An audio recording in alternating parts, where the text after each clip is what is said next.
नमस्कार सर्वांना, माझा जय शिवराय।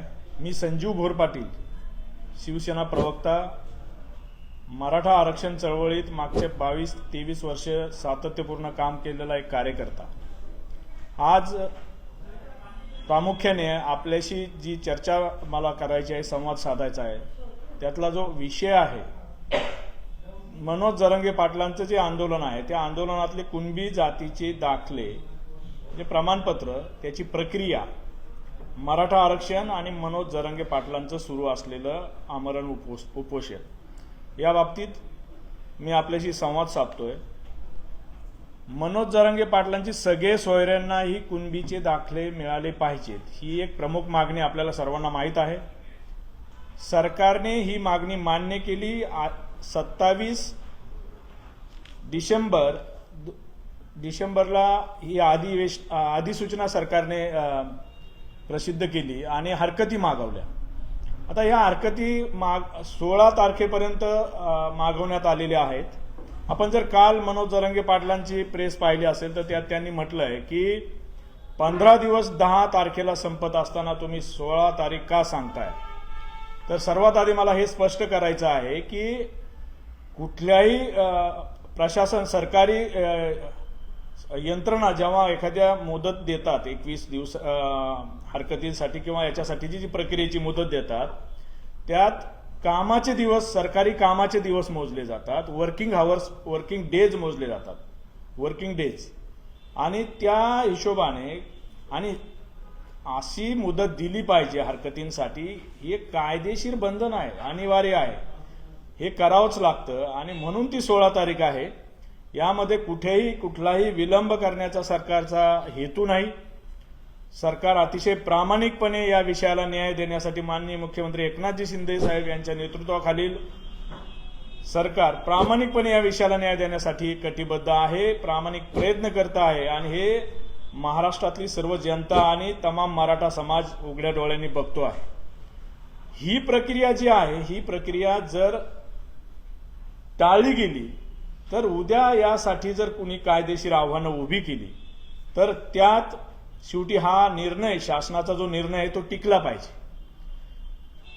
या सगळे सोयऱ्यांच्या अधिसूचनेच्या बाबतीत मनोज जरांगे पाटील सातत्याने आणखी एक भूमिका माध्यमांसमोर मांडताना दिसतात की यासाठी अधिवेशन बोलवा, विशेष अधिवेशन बोलवा। मला अतिशय नम्रपणाने महाराष्ट्रातल्या जनतेच्या आणि मराठा समाज बांधवांचे लक्षात आणून द्यायचं आहे की सगळे सोयरेची जी अधिसूचना आहे, ही 2012चे जे नियम आहेत, जाती पडताळणी आणि जाती प्रमाणपत्र विहित करण्यासाठीचा जे आपला कायदा आहे, त्या कायद्याचे जे काही नियम आहेत अंमलबजावणीसाठीचे, ते 2012चे नियम, यात दुरुस्ती करण्यासाठीची अधिसूचना आहे। कायद्यात कुठलाही बदल करायचा नाही आहे आणि केला जाणार नाही। कायद्यात जर बदल करायचा नसेल आणि फक्त नियमांमध्ये बदल करायचा असेल तर याला विशेष अधिवेशन घेण्याची गरज नाही। हरकती आल्यानंतर सरकारी यंत्रणा त्या सर्व हरकतींचा विचार करून, सर्वंकष विचार करून जो काही निर्णय झालेला आहे तो पुढे नेण्यासाठी कटिबद्ध आहे। त्याप्रमाणे त्याच्यात काही सुधारणा आणि आणखी कायदेशीर बाजू भक्कम करण्याची गरज असेल तर ती केली जाईल। हा निर्णय कॅबिनेट पुढे, म्हणजे मंत्रिमंडळापुढे घेतला जाईल। यासाठी अधिवेशनाचा कुठलीही गरज नाही। कॅबिनेटमध्ये हा निर्णय घेतला जाईल आणि नंतर या नियमांमध्ये दुरुस्ती झाल्यानंतर विधानसभेत हा विषय माननीय विधानसभेच्या सर्व सदस्यांना अवगत करण्यासाठी विधानसभेच्या पटलावर हा विषय ठेवला जाईल। याची अशी ही प्रक्रिया आहे। त्यामुळं विशेष अधिवेशन बोलवा, ही जी मनोज जरांगे पाटलांची मागणी आहे, ही खरं तर विपर्यस्त आहे। ही प्रक्रिया त्यांनी समजून घेतली पाहिजे, असं मी त्यांना नम्र आवाहन करतो। या मुवमेंटमधला मागच्या अनेक वर्षापासूनचा कार्यकर्ता म्हणून आवाहन करतो, मराठा समाजाचा घटक म्हणून आवाहन करतो। या मागे मनोज जरांगे पाटलांच्या आंदोलनाचा, त्यांना दिलेल्या आश्वासनांचा कुठेही अनादर करण्याचा सरकारचा हेतू नाही.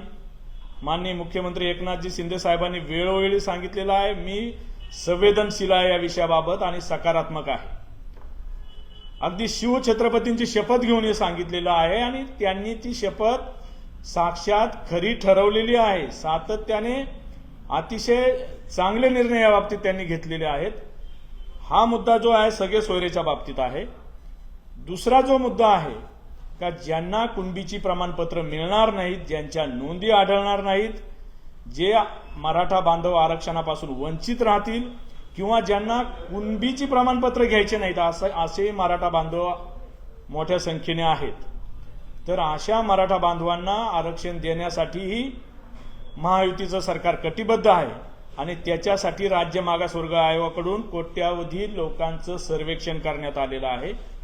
लवकरच या आयोगाचा अहवाल मिळेल अशी अपेक्षा आहे.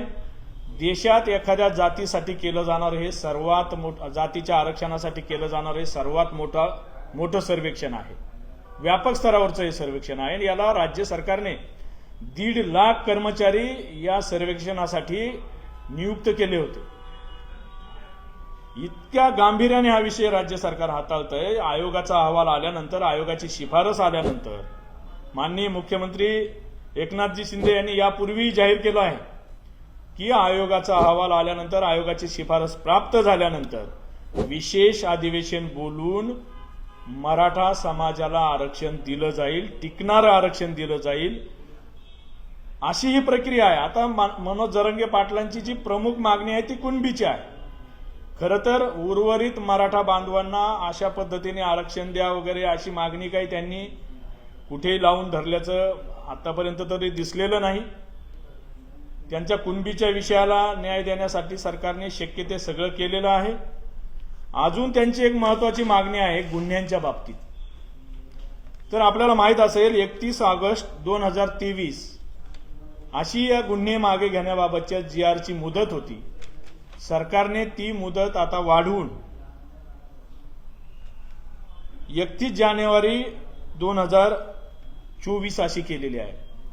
म्हणजे या दरम्यानच्याच काळात हे जे काही मराठा आंदोलन, आरक्षणासाठीचं आंदोलन झालेलं आहे, त्यामुळं या आंदोलनातील हे सगळं आंदोलन या वाढवलेल्या मुदतीत विचारात घेता येईल अशा पद्धतीची ही मुदत वाढवलेली आहे.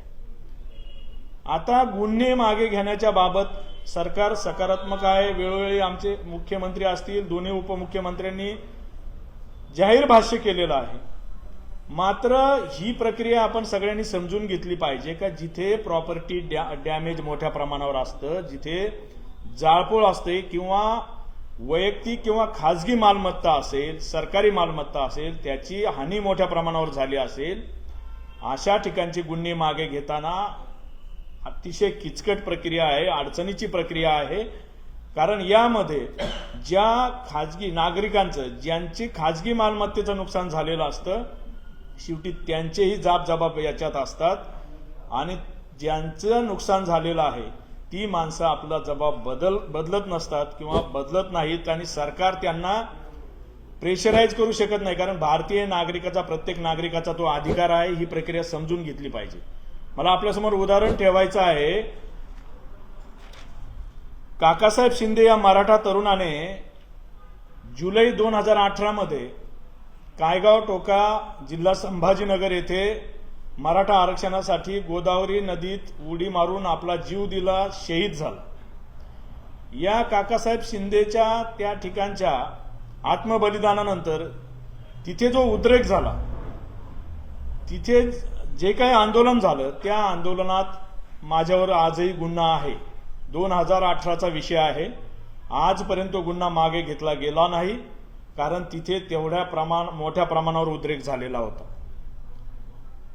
ही प्रक्रिया मराठा बांधवांनी समजून घेतली पाहिजे. आभासी चित्र कृपया कुणीही तयार करू नये. समाजाच्या अपेक्षा ज्या पूर्ण होतील अशा पद्धतीने आणि कायदेशीर आधार त्या अपेक्षांच्या मागे असला पाहिजे. अशा पद्धतीने समाजापुढे चित्र बिंबवलं पाहिजे. समाजाच्या अपेक्षा सर्व कायदे झुगारून तुम्ही एका विशिष्ट उंचीवर नेऊन ठेवल्या तर ते आंदोलनाच्या नेतृत्वालाही ते करणं शक्य होत नसतं आणि सरकारलाही ते शक्य होत नसतं, कारण शेवटी हे राज्य कायद्याने चालतं. आपल्या देशात लोकशाही पद्धती आहे आणि त्या पद्धतीनेच हे राज्य चालतं. बघा, मी कुणबीचा विषय आपल्यासमोर क्लिअर केलेला आहे. मनोज जरांगे पाटलांचा मराठा आरक्षण, मराठा म्हणून जे आरक्षण द्यायचे त्याबाबतचे सरकारचं जे काय धोरण आहे, जी काय वेगाने प्रक्रिया सुरू आहे त्याबाबतची माहिती दिली. या दरम्यान मला काल जे घडलेलं आहे, काही मध्यस्थ मनोज जरांगे पाटलांच्या तब्येतीची काळजी म्हणून असेल किंवा सरकार आणि आंदोलकांमध्ये डायलॉग संवाद सुरू असला पाहिजे या प्रामाणिक भूमिकेतून त्या ठिकाणी उपोषणार्थी जरांगे पाटलांना भेटायला जात असतील आणि त्यांच्या तब्येतीबद्दल काळजी व्यक्त करत असतील आणि आंदोलन जे आहे, आंदोलन करण्याची निकड जर सरकारने जर प्रक्रिया थांबवली, सरकार जर काम करणार नसेल, निर्णय घेणार नसेल, तर आंदोलन झालं पाहिजे. 10 तारखेला मनोज जरांगे पाटलांनी जे आंदोलन सुरू केलं ते आंदोलन नक्की कोणत्या मागणीसाठी आहे? बघा, अधिसूचनेला 16 तारखेला हरकतींचा मुदत दिलेली आहे. अधिसूचनेच्या बाबत 16 तारखेपर्यंत हरकती प्राप्त झाल्याशिवाय आणि त्या हरकती विचारात घेतल्याशिवाय या नियमांमध्ये बदल करता येतील का? हे महाराष्ट्रातल्या जनतेने, मराठा बांधवांनी समजून घेतलं पाहिजे आणि मनोज जरांगे पाटलांनीही समजून घेतलं पाहिजे. ही प्रक्रिया त्यांनी समजून घेतलीच पाहिजे. ती प्रक्रिया समजून न घेता ते जर सातत्याने आंदोलनाचा हत्यार उपसत असेल तर यात त्यांच्या स्वतःच्या जीविताची हानी आहे, मराठा समाजाची हानी आहे आणि एकंदरीत राज्याची हानी आहे. शेवटी प्रक्रिया तर कोणी टाळू शकत नाही. त्यामुळं त्यांना मी जाहीर विनंती करतो, शिवसेना पक्षाच्या वतीने विनंती करतो की आपल्या मागण्यांबाबत पूर्ण क्षमतेने प्रयत्न सुरू आहेत. त्यामुळं आपण टोकाचं आंदोलन करून, उपोषण करून त्यांना स्वतःला आणि महाराष्ट्रातल्या मराठा समाज आणि एकंदरीतच महाराष्ट्रातल्या जनतेला त्याची काही हानी होणार नाही याची काळजी घेतली पाहिजे. आणि त्यांच्याशी संवाद साधायला जेव्हा अधिकारी जातात, IPS अधिकारी असतील, अगदी DIG असतील, विभागीय कमिशनर असतील महसूलचे किंवा वरिष्ठ पातळीवरचे अधिकारी, तर हे अधिकारी अभ्यास करून तिथपर्यंत पोहोचलेले आहेत. यांनी तेवढं ज्ञानार्जन केलेलं आहे.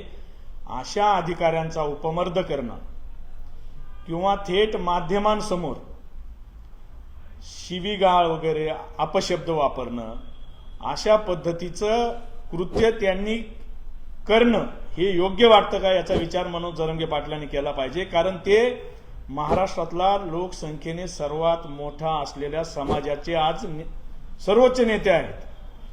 अशा आमच्या सर्वोच्च नेत्याने अशा पद्धतीने अपरिपक्वता दाखवणं हे प्रत्येक मराठा बांधवाला मान खाली घालायला लावणारं आहे. ही काळजी मनोज जरांगे पाटलांनी घेतली पाहिजे. त्या ठिकाणी एक वारकरी संप्रदायातील महाराज मनोज जरांगे पाटलांकडे गेले होते. त्यांनी विनंती केली की मी देहूवरून आलेलो आहे, मी तिथं मठ चालवतो, मी कीर्तनकार आहे आणि मी देहूचा संतांचा, तुकाराम महाराजांचा आपल्यासाठी निरोप आणलाय. माझ्या भावना आहेत की आपण पाणी घ्यावं. आता या मध्यस्थी करणाऱ्या महाराजांची अतिशय प्रामाणिक भावना कुणीही समजून घेईल. मात्र त्या ठिकाणी मनोज जरांगे पाटील काय स्टेटमेंट करतायत की ते तुकाराम महाराज वगैरे ते काय बोलू नको, संत भिंत काय सांगू नको, अशा पद्धतीने त्यांच्याकडून अपेक्षित नाही. कारण ते एका मोठ्या संख्येच्या समाजाचं आज नेतृत्व करतायत आणि त्यांनी अशा पद्धतीने अधिकाऱ्यांचा उपमर्द असेल, वारकरी संप्रदायातील जे काही प्रचारक आहेत, कीर्तनकार आहेत, त्यांचा अवमान किंवा संतांबद्दल अशा पद्धतीने कुठल्याही पद्धतीने अनादर होईल असं भाष्य माझ्या मराठा समाजाचे एक मोठे नेते, सर्वोच्च नेते म्हणून त्यांच्याकडून अपेक्षित नाही. मनोज जरांगे पाटलांनी याचा विचार केला पाहिजे, विचार करावा असं आवाहन मी त्यांना करतो. मध्यस्थी करणाऱ्यांना मराठी रस्त्यावर गाठून मारतील असं एक वक्तव्य त्यांनी काल जे केलेलं आहे, अतिशय बेजबाबदारपणाचं हे वक्तव्य असं माझं वैयक्तिक मत आहे.